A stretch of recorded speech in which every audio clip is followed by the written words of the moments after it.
यो देशमा कतिवटा पार्टी सिद्धिँदैछ थाहा छ? कांग्रेस, कम्युनिस्ट नामै रहँदैन, अब कांग्रेस नामै रहँदैन, हेर्दै जानुहोस्। एमाले नामै रहँदैन, अब हेर्दै जानुहोस्। नाम रहला, हेर्दै जानुहोस्। कोही पनि रहनेवाला छैन। राप्रपा, माओवादी त पार्टी नै सक्यो।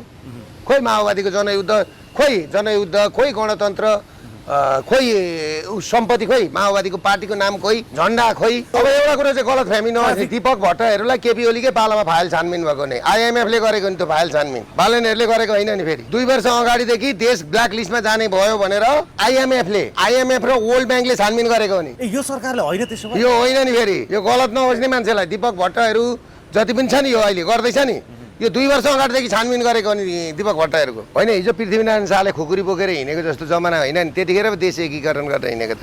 यो एकीकरण गरिदिएको देशलाई नि सिमानामा त सिस्टम पो जानु पर्यो त, सुदन गुरुङ जाने होइन नि त। Have you ever noticed that the old people's iPhone storage is always full? You know why?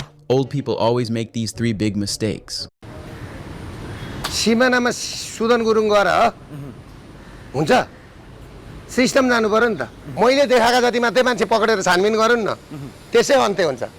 मैले अस्ति पनि भने नि, एकजना दीपक भट्टलाई पक्रेर त्यत्रो मान्छे तान्ने होइन। अब पवन कल्याणलाई समाउँ त को तानिन्छन्? पवन कल्याणलाई बोलाउँ त को तानिन्छन्? तुलसीलाल अग्रवाल छ नि, विशाल ग्रुपको एनआइसी एसिया ब्याङ्क। अब ब्याङ्कमा घोटाला भएको हेरौँ न। ब्याङ्कमा घोटाला भएको सहकारीमा घोटाला भएको जुन छ नि, ब्याङ्कमा सहकारीमा र लघु वित्तमा घोटाला भएको फाइल छानबिन्नुहोस् त, कोही पनि बाँच्नेवाला छैन। कति करप्सन भएको छ, कति घोटाला भएको छ। जे गरेको पनि ठिक छ भन्छन्।